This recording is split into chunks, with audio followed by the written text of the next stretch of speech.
The hospital cafeteria smelled like burnt toast and stale coffee. It was early morning, just past 5. The night shift was dragging its feet out the main doors while the morning shift came in.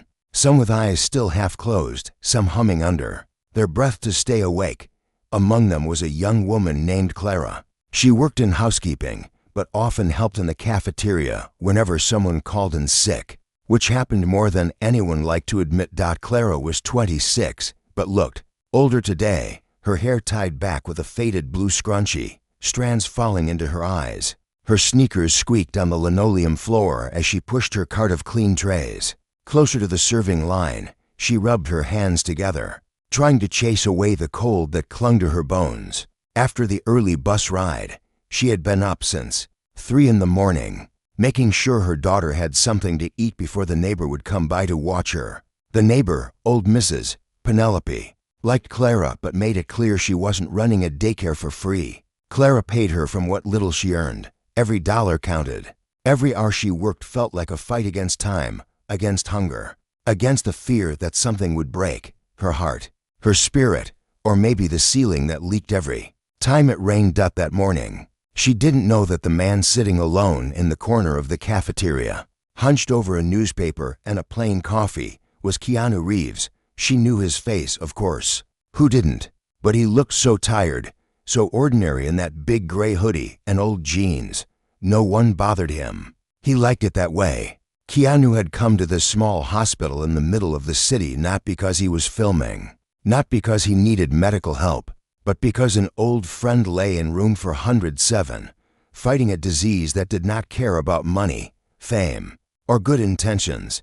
Keanu had been there every day for a week, arriving early, staying late, sitting beside the man who once worked the lights on his first movie set. Now that man's eyes were dim, his voice just a whisper. But Keanu stayed. He held his friend's hand. He ordered cheap coffee from the machine that rattled when it poured the watery brew into a foam cup. He watched the sun come up behind the brick building, rays cutting through the blinds like thin blades of hope. Clara noticed him because he seemed so alone. Everyone else came in groups. Nurses giggling, doctors talking about charts and surgery, schedules, other workers trading gossip about patients.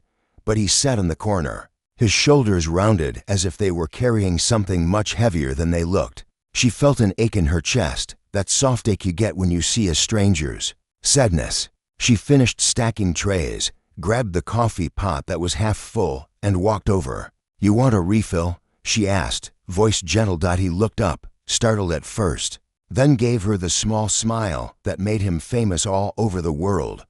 But here, it was just a smile from a man who looked like he hadn't slept. "Thanks," he said, his voice soft. He pushed the cup closer.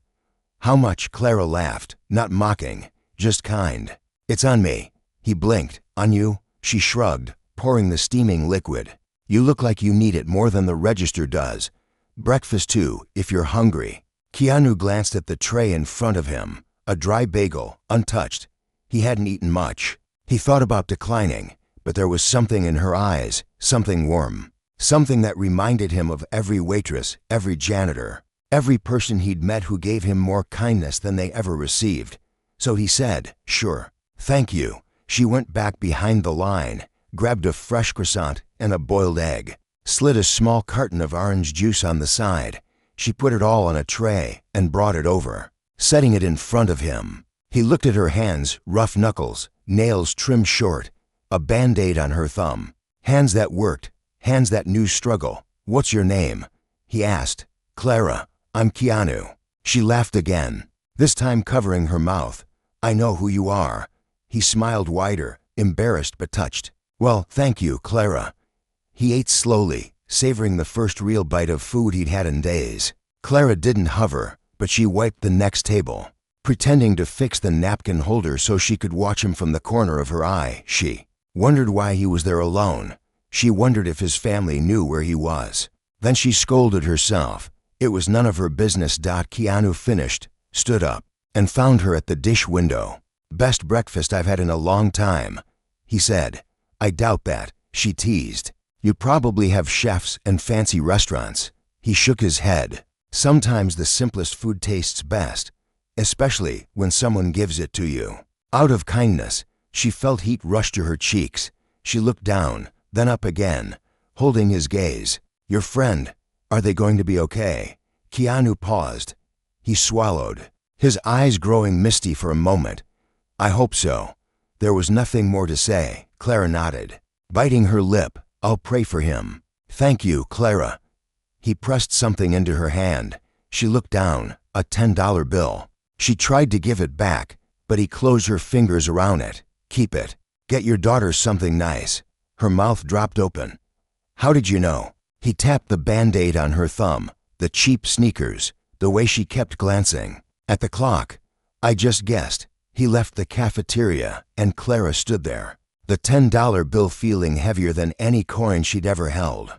She tucked it into her apron pocket and went back to work, her steps lighter, her heart strangely full. She didn't know that the small moment would change her life forever. Later that day, she told her co-worker about the man in the gray hoodie.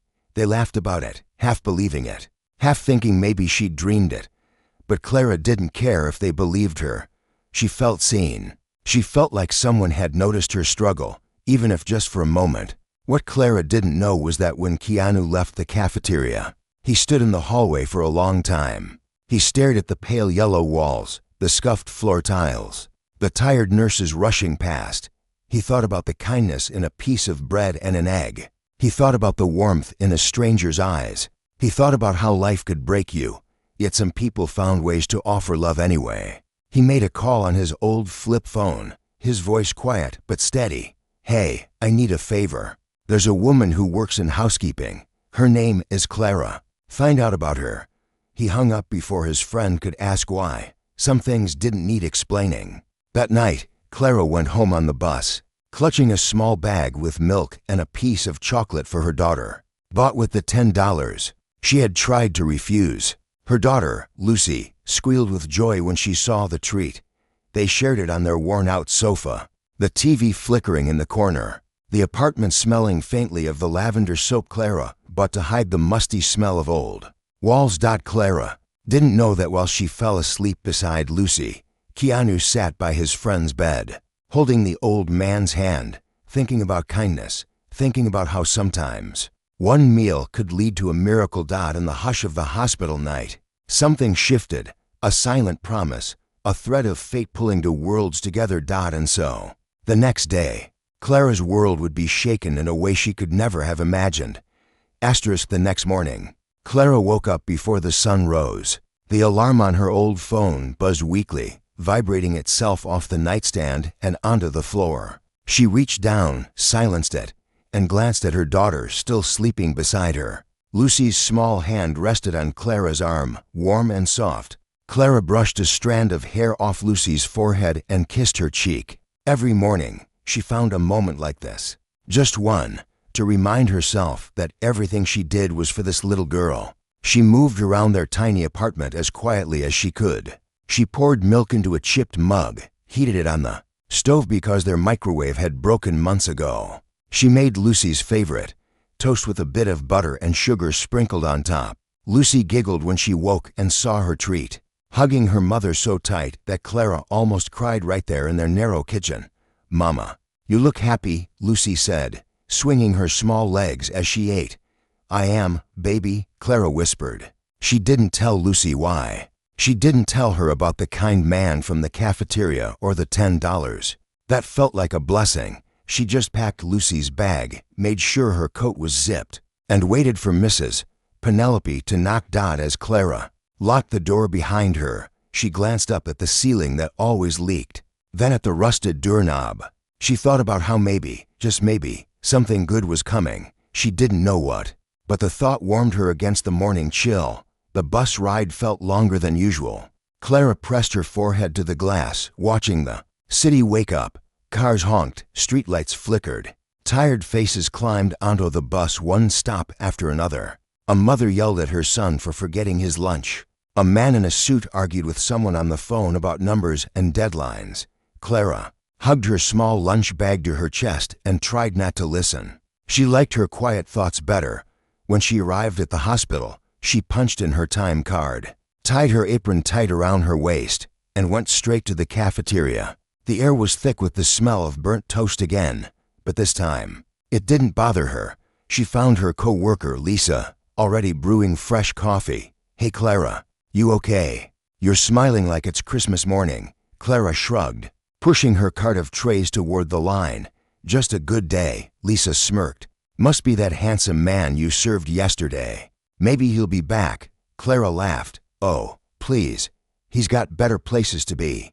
But deep down, she wondered if she'd see him again. She liked his quiet smile, the way he looked at her like she mattered. Even though she was just another tired worker in a place full of tired workers, she stacked plates, wiped down sticky tables, and chatted with a nurse about the weather. She didn't notice the man in the tailored black coat standing near the entrance until he cleared his throat. Clara turned and froze. He didn't look like a patient or a visitor. He held a folder in one hand and a tablet in the other. His eyes were sharp but kind, his suit too nice for the cafeteria. "Miss Clara?" he asked. She felt her stomach drop.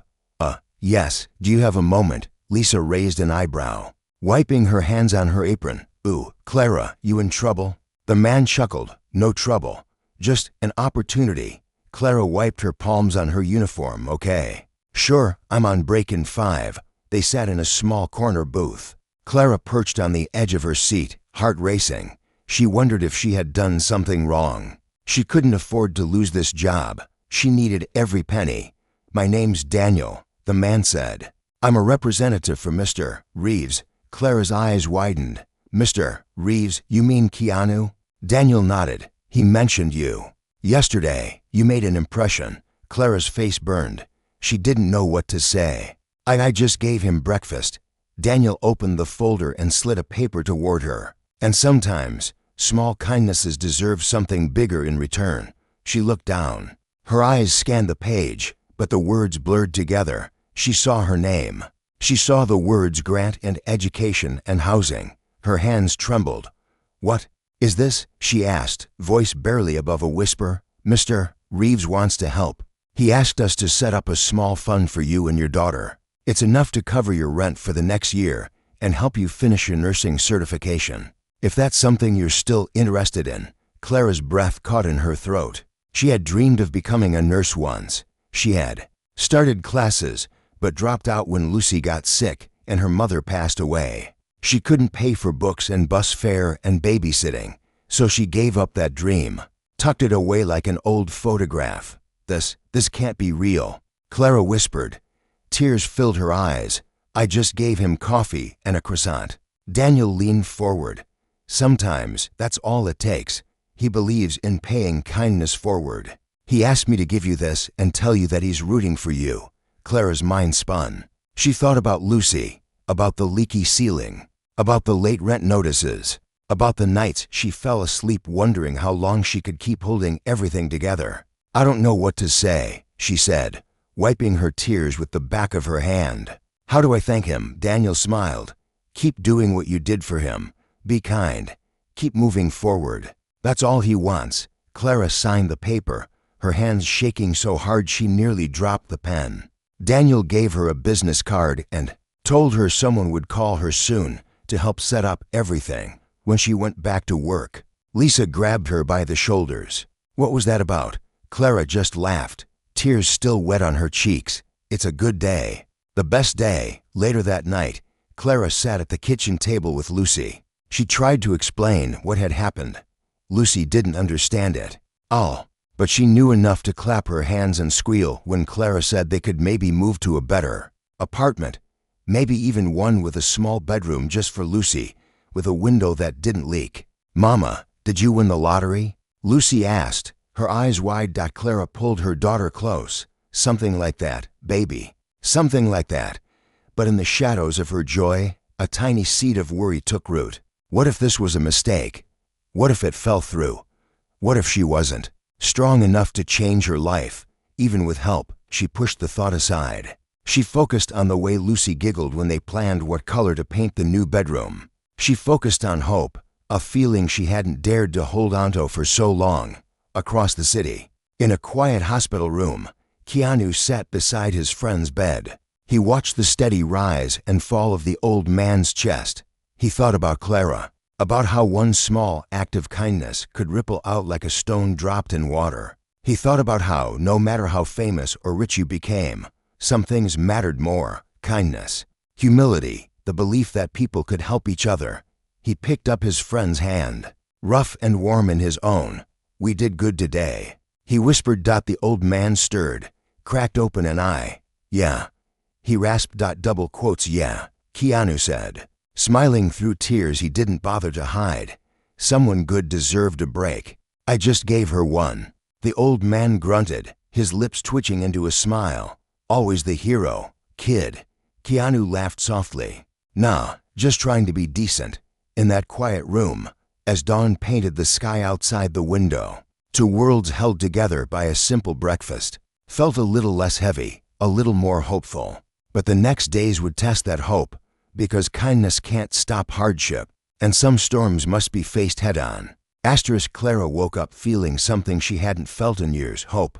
It was fragile like glass, but it was there. She lay in bed beside Lucy, listening to her daughter's soft breathing, watching the sun's first rays slip through the thin curtain. For a moment, she let herself dream. She pictured a small apartment where the ceiling didn't leak, where the walls were painted bright yellow, Lucy's favorite color.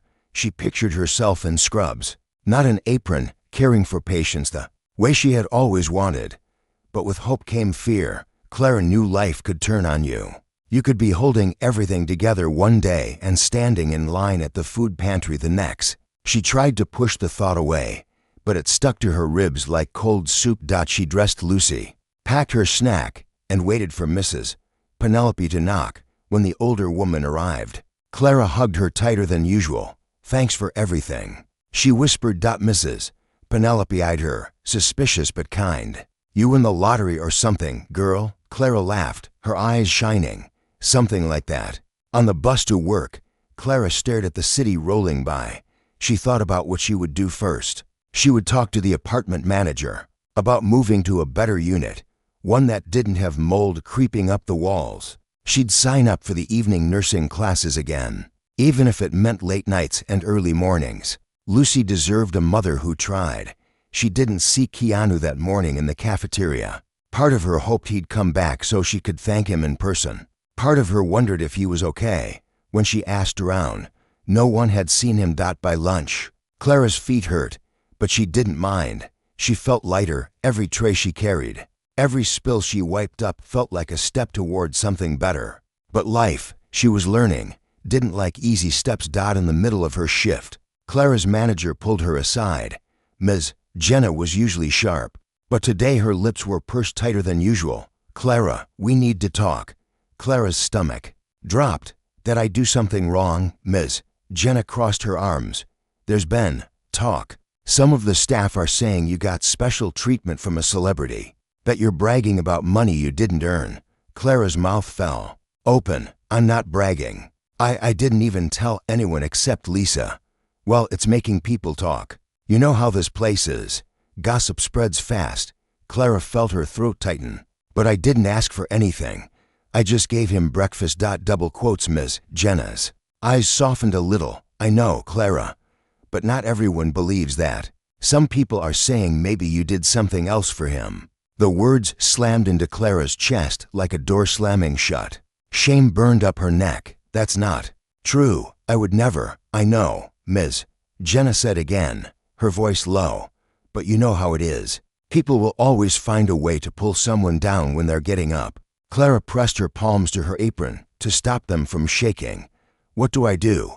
"Keep your head down. Do your job. Don't give them anything to talk about." "And Clara," Ms. Jenna sighed, her voice almost kind, "be careful. Not everyone wants to see you win." The rest of her shift felt heavy. The whispers felt louder than the clatter of trays. Clara avoided the eyes of co-workers she had shared break room snacks with. She saw Lisa trying to defend her, but the others just smirked, leaning against the counter, their voices too low to hear, but loud enough to sting. When her shift ended, she sat on the bus home, staring at her reflection in the window. She wondered if she had done the right thing signing those papers. Maybe she should have said no. Maybe this was too big for someone like her. Good things didn't happen to people like Clara without strings attached. But when she walked through her door and saw Lucy's drawings taped to the fridge, stick figures holding hands under a rainbow, the doubt faded just a little. She kissed Lucy's forehead, whispering promises she prayed she could keep. Meanwhile, across the city, Keanu sat in a cold hospital hallway. His friend's condition had worsened. The doctors spoke in quiet voices, using words that felt like knives, palliative care, comfort measures. It won't be long now. Keanu nodded, his shoulders hunched as if he could carry his friend's pain himself. But he couldn't stop thinking about Clara. He had heard about the whispers. Daniel had called him, voice tight with concern. Some people at the hospital are saying things, Keanu. Maybe you should have stayed anonymous. Keanu pressed the phone to his ear, staring at the scuffed tile floor. She didn't ask for any of this. I just wanted to help. Sometimes help hurts, Daniel said gently. Keanu knew that too well. He had spent a lifetime trying to do the right thing and learning that sometimes it didn't matter. People would twist your good intentions into something ugly if it made them feel bigger. But he couldn't undo what he had done. He wouldn't. Clara deserved better, even if she had to walk through gossip and jealousy to get there. That night, Keanu sat beside his friend's bed. The old man woke for a moment, his eyes finding key news. What's the matter, kid? People talking, Keanu muttered. I tried to help someone, and now they're tearing her down. The old man grinned weakly. That's the world. You give 'em bread, they'll ask why you didn't give 'em steak. Don't stop giving bread. Keanu looked at his friend, this man who had once given him his first break on a movie set when everyone else laughed at the kid with no experience. He reached out, squeezing the old man's hand. Thanks, he whispered. His friend squeezed back. Don't let the world make you hard. Back in her apartment, Clara lay awake long after Lucy fell asleep. She stared at the ceiling, tracing the cracks like constellations. She could almost hear the whispers from the cafeteria echoing in her head. Maybe she didn't deserve this. Maybe she should give it all back. But then she thought about Lucy's giggle when she talked about the new apartment. She thought about the ache in her feet after every 12-hour shift, the bus rides in the dark, the nights she went to bed hungry so Lucy didn't have to. No, she wouldn't let their words steal this. She had worked too hard for too long.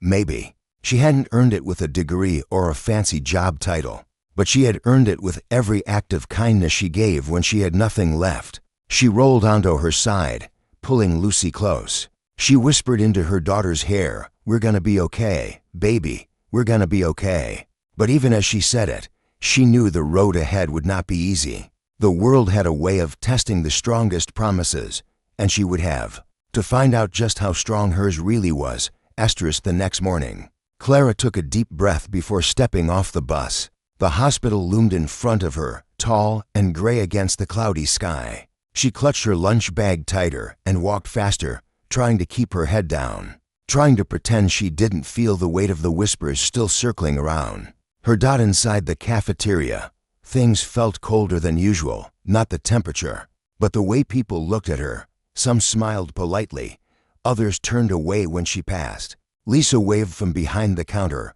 offering a small nod of encouragement. Clara nodded back, thankful for at least one friendly face. As she wiped tables and filled the napkin dispensers, she couldn't stop hearing the words Ms. Jenna had said, keep your head down. Not everyone wants to see you win. But Clara didn't want to hide. She wanted to rise, not because of Keanu's kindness, but because she was ready to become more than just a girl cleaning up after everyone else. She had just finished restocking the condiments when a nurse hurried into the cafeteria, holding her phone. Her eyes scanned the room until they landed on Clara. Clara, come quick, you need to see this. Clara's heart skipped.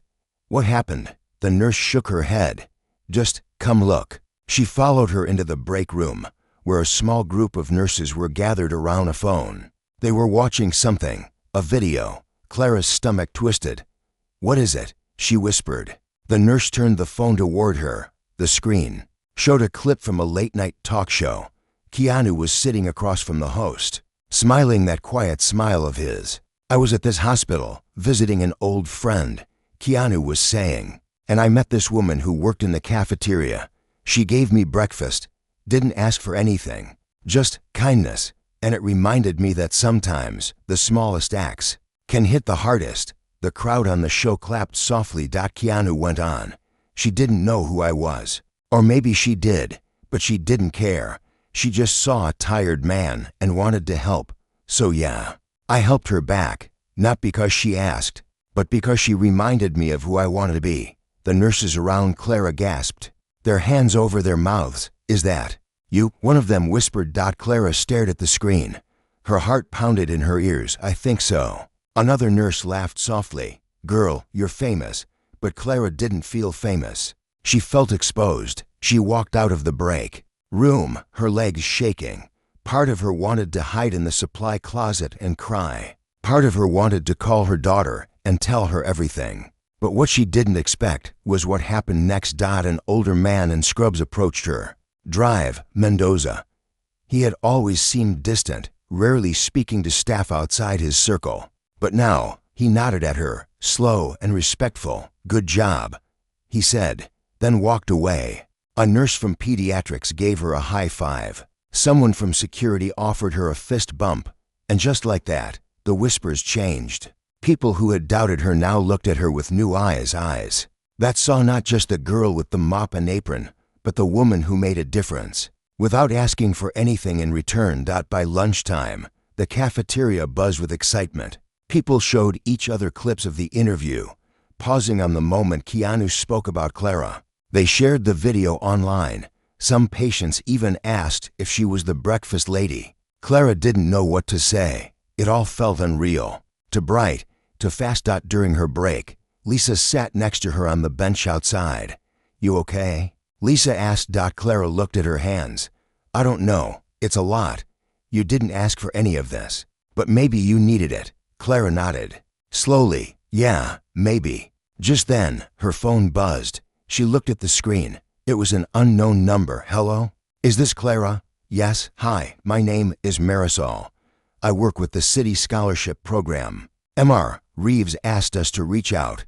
He set up a full scholarship in your name. Nursing school, tuition, books, childcare support, everything. You can start as soon as next month. Clara sat up straighter. Are you serious? Very. He said you're the kind of person the world needs more of.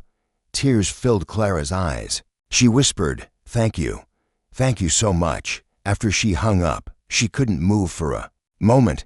She just stared at the phone, her fingers trembling. That night, when she told Lucy, her daughter jumped into her arms, squealing with joy. Mama's gonna be a nurse, Lucy cried. You're gonna wear the blue shirt and help people. Like superheroes. Clara laughed through tears. Yes, baby, that's exactly what I'm gonna do. They danced in the small living room, spinning in circles. The shadows on the wall moving with them like old friends. But across the city, something darker stirred. In the corner office of a quiet hospital wing, a woman named Sandra, another worker from the cafeteria, stared at her phone with narrowed eyes. She had worked there for 12 years, cleaned the same floors as Clara, served the same cheap food. But no one ever gave her anything. No celebrity ever mentioned her on TV. Double quotes, just breakfast. She muttered, no one gives thousands of dollars, just for toast and juice. Jealousy crawled up her spine like an itch she couldn't scratch. She clicked through a message thread. She sent a voice note to someone she knew in the local press. A bitter man who liked stirring up drama. You want a story? I got one. Celebrity gives money to a hospital worker after a private meeting. Maybe too private. No cameras, no proof. Just her word. Sound interesting? Within an hour, the message was forwarded. The seed of doubt had been planted, and it wouldn't take long to grow. Clara didn't know any of this yet. She was too busy filling out school forms, talking to her new scholarship advisor, planning a new life she never thought would be possible. But the storm was coming, and this time it wouldn't be silent. Clara didn't sleep much that night. She lay awake long after Lucy drifted off beside her, staring at the ceiling in the dark. For the first time in years, she wasn't worrying about the rent or the leak or how many hours she could work before her body gave out. Instead, she was thinking about textbooks, classrooms, and scrubs in crisp white and blue. She was thinking about helping people the way she'd always dreamed. In the morning, she woke up with Lucy's tiny hand tangled in hers. For a second, it felt like she was still dreaming, but the scholarship paperwork on the table reminded her it was real. She pressed her lips to Lucy's forehead and whispered, "This is all for you." She dressed quickly, humming to herself as she packed Lucy's snack. Mrs. Penelope knocked right on time, raising an eyebrow when she saw Clara's wide smile. "Well, look at you," the old woman grunted. "Glowing like you won the lottery." Clara laughed, her voice lighter than it had been in years. "Something like that." But outside, the sky looked heavy, clouds low and gray.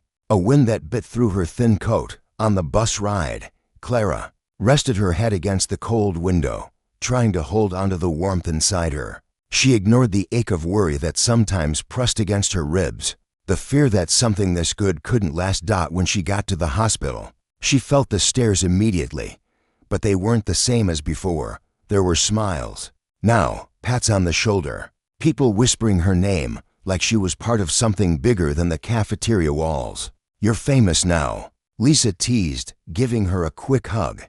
"How's it feel?" "Weird," Clara said honestly, "but good." She set to work, wiping tables, refilling coffee pots, and answering the same questions over and over.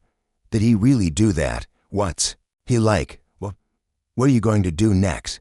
Clara smiled through it all, even when it felt too big, too bright. She hadn't seen Keanu again. He hadn't come back to the cafeteria. Part of her wanted to thank him in person, to tell him how much this chance meant to her and Lucy. But maybe he needed space. Maybe he was still sitting by his friend's side when the lunch rush died down. Clara took her break behind the cafeteria in the small staff room. She checked her phone. There were messages from her sister, her cousin, even old classmates she hadn't spoken to in years. "Proud of you, Clara. You deserve this. Can you help me get in touch with him? Maybe he can help me too." That last one made her smile fade a little. People didn't see the whole story. They just saw the headline, "Keanu Reeves helps single mom." They didn't see the mornings she'd spent on buses before dawn, the nights she'd skipped dinner to make sure Lucy ate enough. She was about to tuck her phone away when Lisa poked her head in. "Hey, you got a visitor." "Who?" Clara asked. Lisa grinned. "A reporter. Said they want to do a piece on you. Local news." Clara's stomach twisted. "I don't know. Go talk to them. Tell your story." So Clara stepped out to the empty cafeteria, where a man in a rumpled coat and thick glasses was waiting by the coffee machine. He held a small recorder and a notebook. "Miss Clara," he said, his smile tight. "Name's Tom. Local news. Mind if we chat a minute?" Clara wiped her hands on her apron, her heart beating fast. "Okay, but just a minute. I have work." He nodded. "Sure, just curious. You and Mr. Reeves, how did it all start?" Clara shrugged. "I gave him breakfast, that's all." "And he gave you what?" "Thousands of dollars, a scholarship. He helped. I didn't ask him. He just did it." The man tapped his pen. "Some people say there's more to the story, that you spent a lot of time with him in private." Clara felt heat rise up her neck. "That's not true." He leaned in. "Some say you were alone with him in the back hallway, that he gave you the money for other reasons." Her throat tightened.